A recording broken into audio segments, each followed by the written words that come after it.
So hi everyone, welcome back to my channel. यानी तुम्हें से काफ़ी बच्चों के ये डाउट्स थे, ये क्वेश्चंस थे, ये डिमांड्स थी कि भैया कोई ऐसे वीडियो लेक्चर्स की सीरीज़ लाओ, ऐसे वीडियो लेक्चर्स लाओ जिससे हम फिजिक्स को जल्दी से जल्दी रिवाइज कर सकें। एंड यार फिजिक्स सबसे टफ पार्ट होता है नीट के पूरे सिलेबस में, नीट के पूरे पार्ट में।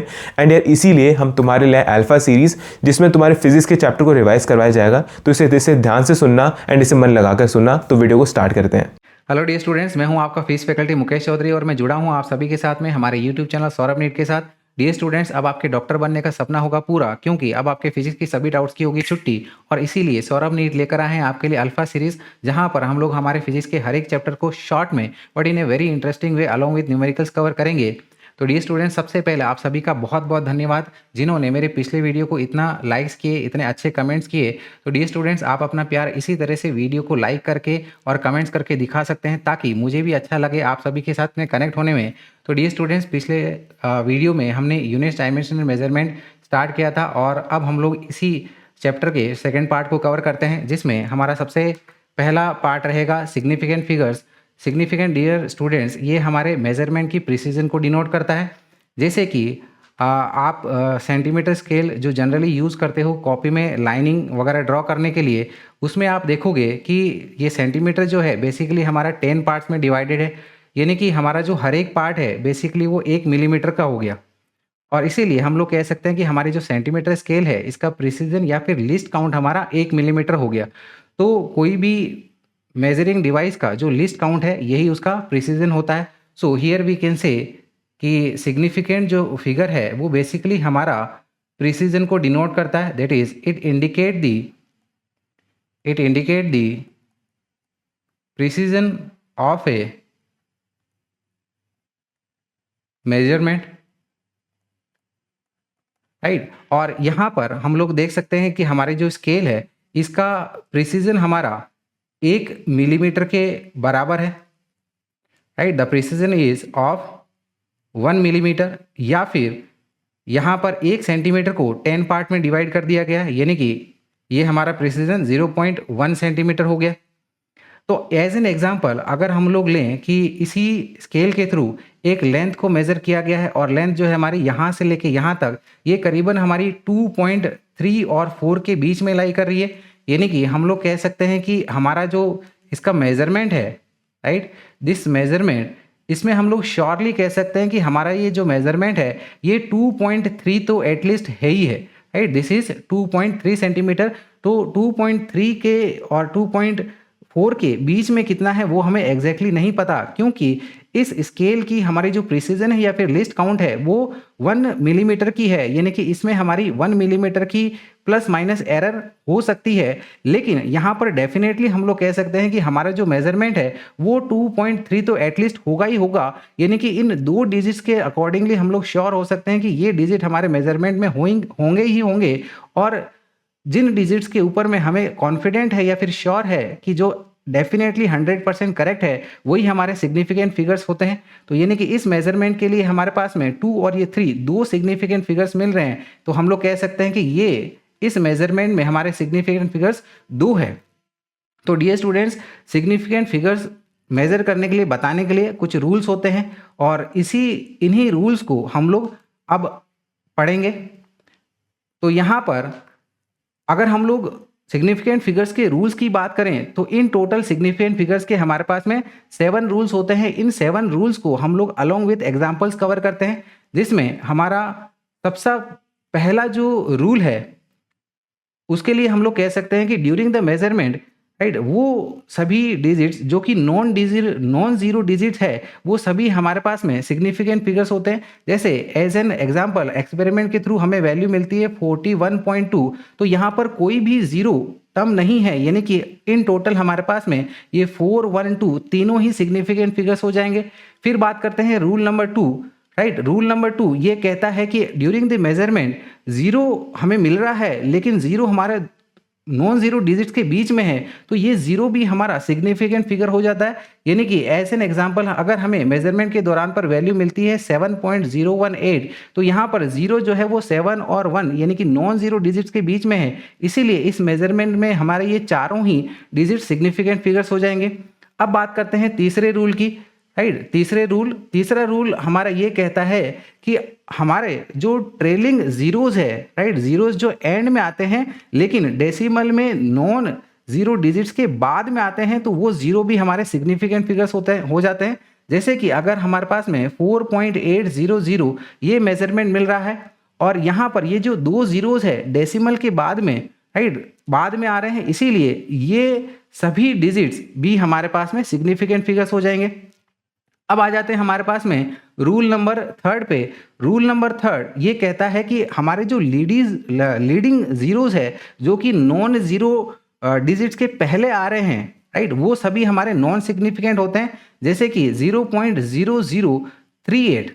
तो यहाँ पर जो ये 0 और ये 3 जीरो है, ये हमारे पास में नॉन जीरो डिजिट्स के पहले आ रहे हैं, इसीलिए ये नॉन सिग्निफिकेंट रहेंगे और इसीलिए यहाँ पर इस मेजरमेंट में हमारे पास दो ही सिग्निफिकेंट फिगर्स हमें मिलेंगे। पांचवें रूल की बात करते हैं। पांचवा रूल हमारा ये कहता है कि अगर हमें जीरोस मिल रहा है लेकिन उस मेजरमेंट में जहाँ पर डेसिमल नहीं है और ये जीरोस हमारे मेजरमेंट के एंड में आ रहा है, तो वो जीरो हमारे नॉन सिग्निफिकेंट फिगर्स रहेंगे। यानी कि एज एन एग्जांपल 38600 ये हमारा मेजरमेंट हमें मिल रहा है, तो ये जो दो जीरोस है ये एंड में है और यहाँ पर डेसिमल नहीं है, राइट, इसीलिए ये दोनों जीरो भी हमारे नॉन सिग्निफिकेंट रहेंगे। यानी कि इस मेजरमेंट में हमारे पास में सिर्फ 3 ही सिग्निफिकेंट फिगर्स हमको मिलेंगे। अब आते हैं हमारे रूल नंबर 6 पे। रूल नंबर 6 हमारा ये कहता है कि ड्यूरिंग द मेजरमेंट अगर हम लोग हमारे मेजरमेंट को 10 की पावर में एक्सप्रेस कर रहे हैं, तो 10 की पावर जो भी है वो हमारा नॉन सिग्निफिकेंट रहेगा। यानी कि अगर हमें मेजरमेंट में ये वैल्यू मिल रही है कि इट इज़ 2.8 इंटू 10 की पावर 2, तो यहाँ पर ये 10 की पावर 2 जो है ये नॉन सिग्निफिकेंट रहेगा। यानी कि सिग्निफिकेंट फिगर हमारे पास में दो ही रहेंगे, दैट इज 2 और 8। अब आ जाते हैं हमारे आखिरी रूल पे, that is rule number 7। Rule number 7 ये कहता है कि ड्यूरिंग ए मेजरमेंट उसी मेजरमेंट को हम लोग बाद में कोई रिलेशन फॉर्मूला या एक्सप्रेशन में यूज कर रहे हैं और उस रिलेशन एक्सप्रेशन या फॉर्मूला में हमारे पास कांस्टेंट है, तो ये कांस्टेंट के हमारे पास में infinite number of significant figures होते हैं। जैसे कि अगर हम लोग surface area of A sphere की बात करें, तो surface of area of A sphere होता है हमारे पास में 4πr²। तो 4 और ये पाई ये दोनों ही हमारे पास में क्या है, कांस्टेंट वैल्यू है, यानी कि ये एग्जैक्टली करेक्ट है। और सिग्निफिकेंट फिगर हमारे यही चीज को डिनोट करता है कि उसकी एक्यूरेसी कितनी है। तो 4 एंड पाई डेफिनेटली 100% करेक्ट है, तो इसीलिए इनके सिग्निफिकेंट फिगर्स कितने हो जाएंगे, इनफाइनाइट हो जाएंगे। Therefore they both will have infinite number of significant figures, right. I hope ये आपको अच्छे से समझ में आया होगा। चलिए आगे बात करते हैं हम लोग propagation of errors. Dear students, हमें ये पता है कि मेजरमेंट के दौरान पर एरर हो सकती है और यही, ठीक है ना, मेजरमेंट जो हम लोग बाद में किसी रिलेशन में या फिर मैथमेटिकल ऑपरेशन में अगर यूज करें, तो उस मैथमेटिकल रिलेशन में भी हमारी ये एरर आगे प्रोपगेट होगी। और ये जो मैथमेटिकल रिलेशन है अलग अलग टाइप की हो सकती है, जैसे एडिशन, सब्ट्रैक्शन, मल्टीप्लिकेशन, डिवीजन या फिर पावर के फॉर्म में। तो हर एक एक्सप्रेशन में हमारी कितनी कितनी एरर जा सकती है उनको हम लोग स्टडी करेंगे। यानी कि यहाँ पर हम लोग बात करेंगे error in sum of quantities, error in difference of quantities, error in multiplication of quantities, error in division of quantities और error in power of quantities. तो यहाँ पर सबसे पहले हम लोग देख लेंगे error in sum of quantities. तो अगर हमारे पास में एक मैथमेटिकल रिलेशन है x is equal to A plus B, A और बी ये दोनों ही हमारी मेजर्ड वैल्यूज है और a और b में लेट अस से कि हमारे पास में a में डेल्टा a की एरर है और b में हमारे पास में डेल्टा b की एरर है, तो मैक्सिमम एरर जो हमारे x में हो सकती है that will be equal to delta x is equal to delta a plus delta B, that is error in A plus error in B. यानी कि मैक्सिमम एरर हमारी ऐड हो जाएगी, इसीलिए हम लोग हमारा final expression along with error बोल सकते हैं as x plus minus of delta x is equal to x हमारा क्या है mathematical operation, this is a plus B plus minus maximum error which is equal to delta a plus delta b, इस तरीके से। अब बात करते हैं error in difference of quantities. अगर हमारे पास में एक मैथमेटिकल रिलेशन है x is equal to a minus B और a और b दोनों ही ये मेजर क्वांटिटीज है जिनमें एरर हमारी डेल्टा a और डेल्टा b की है, तो x में जो मैक्सिमम एरर हो सकती है this will be given by delta a plus delta b और जो हमारा फाइनल एक्सप्रेशन रहेगा अलोंग विद एरर इसको हम लोग लिख सकते हैं as X plus minus of delta X is equal to X हमारा क्या है, this is your A minus B plus minus maximum error in X that is delta X, ये है हमारे पास में delta A plus delta B. ये students हमें यहाँ पर मैक्सिमम एरर बतानी होती है, इसीलिए हम लोग यहाँ पर ये प्लस का इस्तेमाल करते हैं, राइट। अब बात करते हैं जब हमारे पास में मैथमेटिकल ऑपरेशन मल्टीप्लिकेशन का फॉर्म में हो, जैसे x हमारा जो a और b के ऊपर डिपेंड कर रहा है और a और b दोनों ही मल्टीप्लिकेशन में है, देन वी कैन से कि जो इस x में मैक्सिमम फ्रैक्शनल एरर हो सकती है that is delta x upon में x will be given by fractional error in a plus fractional error in b। तो हमारे पास में जो फाइनल एक्सप्रेशन रहेगा along with error limit, this can be written as x plus minus of delta x will be x a into B plus minus, right. Delta x देखिएगा यहाँ से हम लोग बता सकते हैं, ये x को इधर मल्टीप्लाई कर दीजिएगा और x हमारा a b है, तो ये बन जाएगा fractional error in a plus fractional error in b into x that is a b, इस तरीके से। फिर बात करते हैं error in division of quantities. तो अगर हमारे पास में एक मैथमेटिकल ऑपरेशन है x is equal to a divided with b, then we can say कि जो मैक्सिमम फ्रैक्शनल एरर x में हो सकती है this will be given by fractional error in a plus fractional error in b, इस तरीके से। तो इसीलिए हमारे पास में जो फाइनल एक्सप्रेशन रहेगा along with error limit can be given to be as x यानी कि a by b plus minus of fractional error in a plus fractional error in b into x that is equal to a divided with b, इस तरीके से। और अब हम लोग बात कर लेंगे error in power of quantities. तो मान लीजिएगा हमारे पास एक एक्सप्रेशन है x का जो कि a b और c के ऊपर डिपेंड कर रहा है और a की पावर कुछ p है, b की पावर कुछ q है और c की पावर कुछ r है, देन वी कैन से कि जो हमारे पास में मैक्सिमम फ्रैक्शनल एरर x में होगा it will be given bye, right, p जो पावर है वो यहाँ पर सामने फ्रैक्शनल एरर ऑफ a के साथ मल्टीप्लाई हो जाएगी, that is p times fractional error of a plus same इसी तरह से q times the fractional error of b plus r times the fractional error of c। Dear students हमें यहाँ पर मैक्सिमम एरर बतानी होती है, इसीलिए हम लोग यहाँ पर पूरे एक्सप्रेशन में एडिशन का ही ये चलेगा, यहाँ पर सब्ट्रैक्शन का कोई टर्म नहीं होगा, भले ही हमारी ये पावर माइनस में ही क्यों ना हो। Therefore we can say percentage fractional error in x, right, यहाँ पर सिंपली इसको 100 से मल्टीप्लाई कर देंगे तो ये हो जाएगा p times fractional error in a plus q times fractional error in b plus r times fractional error in c multiplied with 100। ये हमारी परसेंटेज फ्रैक्शनल एरर आ गई है और कई बार हमें ये न्यूमेरिकल्स में पूछा जाता है, so this is very very important. चलिएगा डी स्टूडेंट्स, अब हम लोग इससे रिलेटेड एक क्वेश्चन देखते हैं, न्यूमेरिकल देखते हैं। देखिएगा क्वेश्चन में हमें क्या दिया गया है, क्वेश्चन में कह रहा है कि a rigid spherical body is spinning around an axis without any external torque. एक हमारे पास में रिजिड स्पेरिकल बॉडी है जो कि अपने एक्सिस के अबाउट घूम रही है बिना कोई एक्सटर्नल टॉर्क के। Due to temperature its volume increases by 3%, और टेम्परेचर के इंक्रीज होने पे इस स्पेरिकल बॉडी की जो वॉल्यूम है वो 3% से बढ़ती है। Then we are asked to find the percentage change in its angular speed. तो इसकी एंगुलर स्पीड में कितना चेंज आएगा वो हमें बताना है। तो डियर स्टूडेंट्स यहाँ पर हमें एक सॉलिड स्पेरिकल बॉडी दे रखी है और स्पेरिकल बॉडी के लिए वॉल्यूम होता है हमारे पास में 4/3 pi r cube, where r is the radius of the sphere. तो यहां पर देखिएगा वॉल्यूम जो है r की पावर 3 के ऊपर डिपेंड कर रहा है, 4 और 3 पाई और ये कांस्टेंट है हमारे, इसीलिए इसमें कोई फ्रैक्शनल एरर नहीं रहेगी। देयरफॉर वी कैन से कि fractional percentage fractional change in v will be given by 3 times percentage fractional error in या change in radius, percentage fractional change in volume ये हमें 3% दिया हुआ है, so this is 3% is equal to 3 times percentage fractional change in radius.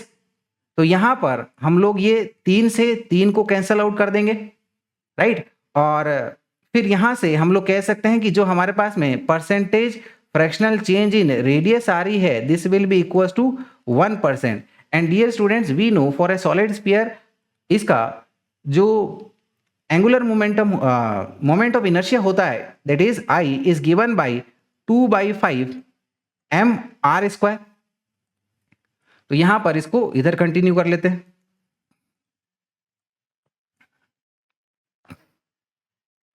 तो देखिएगा dear students, यहाँ पर हम लोग कह सकते हैं कि जो हमारा मोमेंट ऑफ इनर्शिया है वो मास और रेडियस के ऊपर डिपेंड कर रहा है। मास तो कांस्टेंट है 2/5, ऐसे ही कांस्टेंट है, तो रेडियस के ऊपर डिपेंड कर रहा है। इसीलिए हम लोग कह सकते हैं कि percentage fractional change in moment of inertia will be given by R की पावर कितनी है 2, so it will be 2 times the percentage fractional change in radius, और percentage fractional change in radius ये हमारा 1% आया, so this will be equals to 2 times 1%, यानी कि ये आ गया हमारा 2%।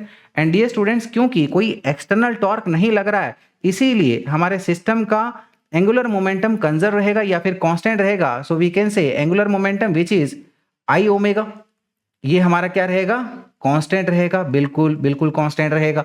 तो यहां से हम लोग कह सकते हैं कि जो हमारा एंगुलर स्पीड है वो इनवर्सली डिपेंड कर रहा है मोमेंट ऑफ इनर्शिया के ऊपर में। दस वी फाइनली कैन से कि percentage fractional change in angular speed will be given bye minus, minus क्यों, क्योंकि अगर हमारे पास में मोमेंट ऑफ इनर्शिया बढ़ रहा है तो एंगुलर स्पीड डिक्रीज होगी, तो minus sign indicates that there will be decrease in angular speed, so it will be minus times your percentage fractional change in moment of inertia, और percentage fractional change in moment of inertia ये हमारा 2% आया है, so the correct answer will be -2%, और इसको हम लोग हमारे ऑप्शन 1 में ऑब्जर्व कर पा रहे हैं। So our correct answer is option 1 which is -2%, right. चलिएगा डियर स्टूडेंट्स, अब हम लोग आगे बढ़ते हैं, बात करते हैं वर्नियर कैलिपर की। वर्नियर कैलिपर ये हमारा बेसिकली लेंथ मेजरिंग डिवाइस है जो कि सेंटीमीटर स्केल से और ज़्यादा प्रिसाइज होता है। सेंटीमीटर स्केल की हमें पता है कि हमारी लिस्ट काउंट 1 मिलीमीटर होती है, लेकिन वर्नियर कैलिपर की जो लिस्ट काउंट है वो 1 मिलीमीटर को भी 10 पार्ट में डिवाइड करके मिल जाती है, यानी कि इसकी जो प्रिसीजन है this is your 1/10 of millimetre, that is 0.1 millimetre. और डियर स्टूडेंट्स, यहाँ पर जनरली ये देखिएगा, ये जो स्केल दिख रही है इसको हम लोग मेन स्केल कहते हैं, और ये दूसरी वाली जो स्केल दिख रही है इसको हम लोग वर्नियर स्केल कहते हैं। और जिस ऑब्जेक्ट को भी हमें मेजर करना होता है उसकी लेंथ, इसको हम लोग वर्नियर कैलिपर के दोनों जॉज के बीच में रख देते हैं, और फाइनली मेन स्केल और वर्नियर कैलिपर की स्केल को रीड करके इसकी लेंथ को हम लोग ऑब्जर्व कर पाते हैं। जनरली क्या होता है कि जो हमारे पास में नंबर ऑफ मेन स्केल है और ये जो वर्नियर स्केल है, इसमें वर्नियर स्केल की n डिविजन्स, ठीक है ना, मेन स्केल की n-1 डिवीजन के साथ कोइंसाइड करती है, यानी कि अगर हमारे पास में वर्नियर स्केल की 10 डिविजन्स है तो वो एग्जैक्टली मेन स्केल की 9 डिविजन के साथ कोइंसाइड करेगी, यानी कि हम लोग कह सकते हैं n times vernier scale division is equals to n-1 main scale division. और ये n जो हमारे पास में जनरल वैली वर्नियर कैलिपर्स जो प्रैक्टिकल लैब में हमें देखने को मिलता है, इसमें n की वैल्यू हमारी 10 होती है, तो n-1 ये हमारा 9 हो जाएगा। So from here we can say कि एक वर्नियर स्केल डिवीजन जो है वो हमारे पास में n-1 अपॉन में n मेन स्केल डिवीजन के बराबर हो जाएगा। और यहाँ पर इस वर्नियर स्केल का जो लिस्ट काउंट हम लोग निकालते हैं वो निकालते हैं एक मेन स्केल डिवीजन को एक वर्नियर स्केल डिवीजन के साथ सब्ट्रैक्ट करके। सो it will B 1 main scale division minus 1 vernier scale division, इस तरीके से। तो यहाँ से हम लोग कह सकते हैं कि इस वर्नियर कैलिपर का जो लिस्ट काउंट होगा it will be equals to 1 main scale division और एक वर्नियर स्केल डिवीजन, ये हमने यहाँ से बता दिया क्या है, this is your n-1 upon में n main scale division. So we can say LCM ले लीजिएगा इसका, तो ये हो जाएगा n main scale division minus n main scale division, ये माइनस को हमने अंदर मल्टीप्लाई कर दिया है, so it will be plus 1 main scale division divided by n। तो n main scale division minus n main scale division, ये एक दूसरे को सब्ट्रैक्ट कर देंगे और फाइनली ये हमें मिल जाएगा as 1 main scale division divided by n। And we very well know कि हमारे पास में जो ये एक मेन स्केल डिवीजन है ये हमारा 1 मिलीमीटर के बराबर है, एंड n इज 10, राइट। सो ये हमें मिल जाएगा इसका लिस्ट काउंट वर्नियर कैलिपर का एज 0.1 मिलीमीटर। अब जो भी डिवाइस है, ठीक है ना, जो भी हमारे पास में चीज़ है जिसकी हमें लेंथ या फिर डायमीटर मेजर करनी है, इसको हम लोग जॉस के बीच में रख रहे हैं, तो फाइनल जो इसकी लेंथ रहेगी, रीडिंग रहेगी, इसको हम लोग ऑब्जर्व कर सकते हैं through main scale reading and vernier scale reading. तो मेन स्केल डिवीजन ये हमें यहाँ से देखने को मिलेगी, और वर्नियर स्केल डिवीजन कैसे देखेंगे? वर्नियर स्केल का जो डिवीजन मेन स्केल के साथ एग्जैक्टली पूरी तरह से कोइंसाइड करता है उसको नोट डाउन कर लिया जाएगा। तो इसकी जो फाइनल रीडिंग बनेगी, it will be given bye main scale reading plus vernier scale reading into least count. जैसे यहाँ पर हमारा इसी एग्जांपल को ले लीजिएगा, मेन स्केल रीडिंग देखिएगा, ये हमें 5 6 7 देखने को मिल रही है, और मान लीजिएगा यहाँ पर जो 6th वर्नियर स्केल का डिवीजन है वो मेन स्केल के कोई डिवीजन के साथ में पूरी तरह से कोइंसाइड कर रहा है, एकदम सीध में आ रहा है। तो यहाँ पर ये हो जाएगा 6 इंटू लीस्ट काउंट, जो कि हमने देखा वर्नियर कैलिपर के लिए कितना है 0.1, तो ये फाइनल इसकी रीडिंग मिल जाएगी है 7.6 मिलीमीटर इस तरीके से। अब डियर स्टूडेंट्स, यहाँ पर वर्नियर कैलिपर में इनफैक्ट कोई भी जो इंस्ट्रूमेंट है उसमें हमारी जीरो एरर हो सकती है। जीरो एरर यानी कि अगर हम लोग यहाँ पर वर्नियर कैलिपर के दो जॉज को मीट करा दें तो जनरली वो हमारी रीडिंग जीरो होनी चाहिए। जीरो होना यानी कि मेन स्केल का जीरो और वर्नियर स्केल का जीरो एक दूसरे के ऊपर में कोइंसाइड करना, राइट। अगर ये नहीं हो तो हम लोग कहेंगे हमारे वर्नियर कैलिपर में एक जीरो एरर है। जीरो एरर डियर स्टूडेंट्स, इसको हम लोग एक अच्छे से एग्जाम्पल से समझ लेते हैं, राइट। जैसे कि अगर आप शॉप में जा रहे हो, ठीक है, 1 किलो चीनी लेने के लिए, और जिस स्केल को यूज करके हमारा शॉपकीपर मेजर करना चाह रहा है इस चीनी के पैकेट को, उसमें पहले से ही हमारा प्लस 20 ग्राम की रीडिंग बता रहा है, और किसी प्रकार से ये शॉपकीपर जो है इस 20 ग्राम को चेंज नहीं कर पा रहा है, तो क्या होगा कि जब आप इस 1000 ग्राम की शुगर को आप इसके वेइंग स्केल के ऊपर में रखोगे तो क्या ये हमें 1000 ग्राम एग्जैक्टली बताएगा? नहीं बताएगा। वो कितना बताएगा? वो डेफिनेटली हमें 1020 ग्राम बताएगा। तो इसका मतलब ये है क्या कि हमारे पास में जो शुगर है वो 1020 ग्राम की है? नहीं, राइट, ये नहीं है। ये कैसे बताओगे? वो आप ऐसे बताओगे कि यहाँ पर जितने हमारे ये 1020 ग्राम आया है उसको हम लोग जो हमारी इनिशियल रीडिंग है उसके साथ सब्ट्रैक्ट कर लेंगे, राइट। सेम इसी तरह से अगर हमारे पास में ये स्केल किसी तरह से फॉल्टी है, लेकिन इनिशियली ये हमारे पास में -30 ग्राम बता रही है, तो फाइनली जब हम लोग इस शुगर को इस वेइंग स्केल के ऊपर में रखेंगे तो डेफिनेटली ये हमारे 1000 ग्राम से कम रीडिंग बताएगी। लेकिन क्या ये हमारी एग्जैक्ट रीडिंग रहेगी? बिल्कुल नहीं, राइट। एग्जैक्ट रीडिंग को कैसे निकालेंगे, राइट? ये जो रीडिंग यहाँ पर बता रहा होगा उसमें हम लोग फिर से -30 ग्राम कर देंगे, ठीक है, -30 ग्राम, यानी कि ये हमारा +30 ग्राम हो जाएगा। तो इसीलिए जो हमारे पास में पहले केस में रीडिंग हमारे पास में आई है 1020 यानी कि 1020 ग्राम, इसकी हमें अगर ट्रू रीडिंग निकालनी होगी तो ट्रू रीडिंग क्या आ जाएगी? तो हमें ये जो रीडिंग मिली है, राइट, रीडिंग मिली है कितनी? 1020 माइनस हमारे पास में पहले से जो रीडिंग आ रही थी उसको कर देंगे तो ये एग्जैक्टली हमारे पास में 1000 ग्राम, यानी कि इस चीनी का जो वेट है वो 1000 ग्राम है। और दूसरे केस में जहां पर इस रीडिंग की पहले से ही -30 ग्राम आ रहा था, और अगर हमें इसकी ट्रू रीडिंग ऑब्जर्व करनी है तो ट्रू रीडिंग ऑब्जर्व करने के लिए हम लोग क्या करेंगे भैया? हम लोग क्या करेंगे, जो रीडिंग हमें यहाँ पर देखने को मिल रही है कितनी आएगी ये reading? This will be your 970 ग्राम। तो ये जो 970 ग्राम है, फिर से जो इनिशियल रीडिंग आ रही थी उसको सब्ट्रैक्ट कर दो, यानी कि ये आ जाएगा -30, तो माइनस माइनस प्लस हो गया, तो 970 + 30 यानी कि ये आ जाएगा हमारे पास में 1000 ग्राम। तो यानी कि इन एनी सिचुएशन अगर हमें ट्रू रीडिंग ऑब्जर्व करनी है, नोट डाउन करनी है, तो हमारी जो जीरो एरर है उसको हमेशा ही फाइनल रीडिंग के साथ सब्ट्रैक्ट कर दिया जाएगा, राइट। तो इसीलिए हम लोग कह सकते हैं कि हमारे मेजरमेंट की, ठीक है ना, हमारे जो फाइनल रीडिंग आई है उसकी जो अगर ट्रू रीडिंग बतानी है, क्योंकि अगर जीरो एरर है तो कभी भी फाइनल रीडिंग हमारी ट्रू रीडिंग नहीं रहेगी, ये रीडिंग हमारी फॉल्टी रहेगी। लेकिन अगर हमें ट्रू रीडिंग ऑब्जर्व करनी है तो जो भी मेजरमेंट आया है उसमें जीरो एरर को सब्ट्रैक्ट कर दीजिएगा।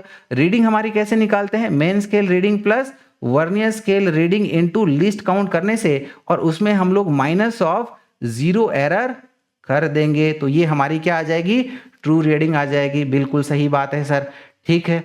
तो अगर ये आपको समझ में आ गया है तो ये नेक्स्ट जो रहेगा हमारे पास में measuring device, that is screw gauge, उसको समझने में बिल्कुल भी दिक्कत नहीं जाएगी, क्योंकि ये सेम प्रिंसिपल हमारा वर्नियर कैलिपर के जैसा ही चलता है, राइट। स्क्रू गॉज तो क्यों यूज किया जाता है? स्क्रू गॉज इसलिए यूज किया जाता है क्योंकि इसकी जो प्रिसीजन है ये हमारी वर्नियर कैलिपर से भी ज्यादा होती है। वर्नियर कैलिपर 1 मिलीमीटर को 10 डिविजन्स में डिवाइड कर देता है, लेकिन जो स्क्रू गॉज है वो 1 मिलीमीटर को जनरली 100 पार्ट्स तक डिवाइड करके मेजर कर सकता है। और यहां पर जो स्क्रू गॉज है इसकी ये जो सीधी वाली स्केल है इसको हम लोग लीनियर स्केल कहते हैं, और दूसरा यहाँ पर आपको ये सर्कुलर में भी कुछ रीडिंग दिख रही होगी, इसको हम लोग सर्कुलर स्केल रीडिंग कहते हैं। और इसमें क्या होता है कि जब हम लोग स्क्रू को गोल घुमाते हैं तो ये देखिएगा ये जो दोनों एंड्स है राइट, इसमें एक डिस्टेंस ऑफ सेपरेशन या फिर अप्रोच आती है। और जब हम लोग इस स्क्रू को पूरा 360 डिग्री घुमाएंगे, ठीक है ना, यानी कि पूरा 360 डिग्री घुमाएंगे, तो ये जो हमारे पास में लीनियर स्केल है इसमें कितना चेंज आएगा वो उसका पिच कहलाता है। वो उसका क्या कहलाता है? वो उसका पिच कहलाता है। तो अगर हमें स्क्रू गोज की लिस्ट काउंट अगर निकालना होता है then this least count is given by pitch divided by जितना हमारा सर्कुलर स्केल में डिविजन्स है, that is total number of divisions of circular scale. और पिच ये हमारे पास में जो लीनियर स्केल का एक छोटा डिवीजन है यानी कि 1 millimetre, right. So pitch is generally 1 millimetre, यानी कि जो हमारा पूरा एक स्क्रू के रोटेशन में हमारा ये जो लीनियर स्केल में एडवांसमेंट आएगा ये हमारा 1 मिलीमीटर का आएगा। सो पिच इज 1 मिलीमीटर, और सर्कुलर स्केल में जनरली हमारे 100 डिविजन्स होते हैं, सो इट विल बी 0.01 मिलीमीटर। तो अगर हमें यहाँ पर फाइनल रीडिंग को ऑब्जर्व करना है तो यहां पर भी सेम रीडिंग के लिए हम लोग कह सकते हैं it will be given bye linear scale reading, या फिर आप इसको मेन स्केल रीडिंग भी कह सकते हो। प्लस ये सर्कुलर स्केल डिवीजन का जो भी डिवीजन इस लीनियर स्केल के साथ कोइंसाइड होगा उसको नोट डाउन कर लिया जाएगा, and that is known as circular scale reading. इसको हम लोग लिस्ट काउंट के साथ मल्टीप्लाई कर देते हैं तो ये हमारे स्क्रू गॉज की रीडिंग आ जाती है। जैसे इस एग्जांपल में हम लोग देखें तो लीनियर स्केल हम लोग देख सकते हैं कि यहाँ पर हमें ये 5th डिवीजन दिख रहा है, यानी कि लीनियर स्केल होगी हमारी 5 मिलीमीटर, और सर्कुलर स्केल का ये 30th डिवीजन जो है वो लीनियर स्केल के साथ कोइंसाइड कर रहा है, यानी कि सर्कुलर स्केल रीडिंग हो गई हमारी 30 into list count which is 0.01, तो ये बन जाएगा 5 प्लस 0.30, यानी कि हमारी फाइनल रीडिंग आ जाएगी 5.30 मिलीमीटर। तो डियर स्टूडेंट्स यहां पर भी हमारे स्क्रू गॉज में 0 एरर हो सकती है, और हमने वेरी वेल ये देखा है कि अगर हमें हमारी ट्रू रीडिंग निकालनी है, ट्रू रीडिंग अगर हमें निकाल के बतानी है, तो जो भी स्क्रू गॉज की रीडिंग आएगी that is linear scale reading plus circular scale reading into list count जो हमारी यहां तक हमें देखने को मिली है, इसमें से 0 एरर को सब्ट्रैक्ट कर दिया जाएगा। तो इससे हम लोग हमारे स्क्रू गॉज की ट्रू रीडिंग को निकाल सकते हैं। वेरी वेल, ठीक है सर, आपने ये समझा दिया, हमें समझ में आ गया, लेकिन इसके साथ एक अच्छा सा न्यूमेरिकल करा के हमें बता दो तो हमें और बेहतर तरीके से समझ में आ जाएगा, क्यों नहीं? ठीक है, तो ले लेते हैं एक अच्छा सा इसी से रिलेटेड हमारा एक न्यूमेरिकल। तो देखिएगा क्वेश्चन में हमें दिया गया है कि a screw gauge of pitch 0.5 millimetre is used to measure the diameter of a uniform wire of length 6.8 centimetre. The main scale reading is 1.5 millimetre and circular scale reading is 7। तो बोला गया है कि एक स्क्रू गॉज है जिसका pitch हमारा 0.5 millimetre है, और इससे हम लोग हमारे एक यूनिफॉर्म वायर की डायमीटर को मेजर कर रहे हैं जिसकी लेंथ हमारी 6.8 सेंटीमीटर है, और ड्यूरिंग द मेजरमेंट हमारी मेन स्केल रीडिंग हमें 1.5 मिलीमीटर मिल रही है और सर्कुलर स्केल रीडिंग हमारी 7 मिल रही है। Then we are asked to calculate the curved surface area of wire to the appropriate significant figures. तो आपको ये बताना है कि हमारा जो वायर है उसका कर्व्ड सरफेस एरिया कितना है, and we are said that screw gauge has 50 divisions on the circular scale, और स्क्रू गॉज के सर्कुलर स्केल में 50 डिविजन्स है, राइट। और यहां पर प्रॉपर सिग्निफिकेंट फिगर्स का ध्यान में रखते हुए हमें आंसर देना है। तो डियर स्टूडेंट्स अगर हमें यहां पर डायमीटर की मेजरमेंट बताना है तो सबसे पहले हमें स्क्रू गॉज की लिस्ट काउंट बतानी होगी, and least count we know is given by pitch divided by number of circular scale division, और पिच यहां पर कितनी दी हुई है, इट इज योर 0.5 मिलीमीटर, और number of circular scale division ये हमारे 50 हमें दिया है, तो 0.5 डिवाइडेड बाय 50 करेंगे तो ये आ जाएगा हमारा 0.1 मिलीमीटर, राइट। वेरी वेल, तो यहां से स्क्रू गॉज से जो डायमीटर हमें मिलेगा ये आ जाएगा main scale reading plus circular scale reading into least count करने से। तो मेन स्केल रीडिंग या लीनियर स्केल रीडिंग ये कितनी है हमारी 1.5 मिलीमीटर है, प्लस सर्कुलर स्केल रीडिंग का कौन सा डिवीजन लीनियर स्केल के साथ कोइंसाइड कर रहा है, 7th वाला। सो 7th into list count which is 0.01, so it will B 1.5 plus 7 into 0.01 यानी कि आ गया 0.07, तो ये बन जाएगा 1.57 millimetre is equal to, finally अगर हम लोग इसको सेंटीमीटर में एक्सप्रेस करें तो ये हो जाएगा 0.157 सेंटीमीटर। लेकिन हमें तो हमारा इस वायर का कर्व्ड सरफेस एरिया बताना है। वायर हमारा जनरली सिलेंडर होता है, तो इसका जो कर्व्ड सरफेस एरिया रहेगा it is given by 2 pi r l, where r denotes the radius और 2r अगर हम लोग करते हैं तो ये वायर की हमारी डायमीटर आ जाएगी, यानी कि इसको हम लोग लिख सकते हैं pi D L, D denotes the diameter and L denotes the length. Pi which is 3.14 into diameter हमने कितनी निकाली, ये आ गई हमारे पास में 0.157 और लेंथ तो हमें दे रखी है भैया, कितनी दे रखी है, लेंथ है हमारी 6.8 सेंटीमीटर। सो मल्टीप्लाइड विद 6.8 कर देंगे तो ये मल्टीप्लिकेशन आएगा हमारे पास में 3.35। लेकिन हमें तो इसको एप्रोप्रिएट सिग्निफिकेंट फिगर्स में एक्सप्रेस करना है, तो ये टर्म हमारा मल्टीप्लिकेशन का है और मल्टीप्लिकेशन में जो हमारा फाइनल रिजल्ट है वो least number of significant figures during the measurement में जो यूज की है मेजरमेंट उसके टर्म में बताया जाता है। तो least number of significant figure यहाँ पर हमारे 6.8 में 2 सिग्निफिकेंट फिगर्स है, इसीलिए हमें हमारे फाइनल रिजल्ट को भी 2 सिग्निफिकेंट फिगर्स तक एक्सप्रेस करना होगा। तो इसीलिए हम लोग क्या करेंगे, यहाँ पर इसको ये 2 सिग्निफिकेंट तक राउंड ऑफ करेंगे। राउंड ऑफ करने के लिए यहाँ पर ये 5 को हमें ओमिट करना होगा और 5 के पहले देखिएगा 3, ये एक ऑड नंबर है, तो इसीलिए राउंडिंग ऑफ करते टाइम पर इस 3 ऑड को इंक्रीज करके हम लोग 4 कर देते हैं, यानी कि इसका अप्रोक्सीमेट आंसर आ जाएगा 3.4 सेंटीमीटर स्क्वायर। और यही हमको हमारे ऑप्शन सेकंड में ऑब्जर्व हो रहा है, तो करेक्ट आंसर हो जाएगा हमारा option second which is 3.4 centimetre square. तो आई होप डियर स्टूडेंट्स आपको यह वीडियो अच्छा लगा होगा, सारा कंसेप्ट अच्छे से समझ में आए होंगे, सारे कंसेप्ट क्लियर हुए होंगे। तो डियर स्टूडेंट्स अगर आपको वीडियो अच्छा लगा है तो प्लीज़ वीडियो को लाइक करें, शेयर करें, अपने कमेंट्स, डाउट्स या फिर फीडबैक कमेंट सेक्शन में मेंशन करिएगा। तो चलिए फिर मिलते हैं हम लोग हमारे अगले वीडियो में। Till then good night, bye bye and take care.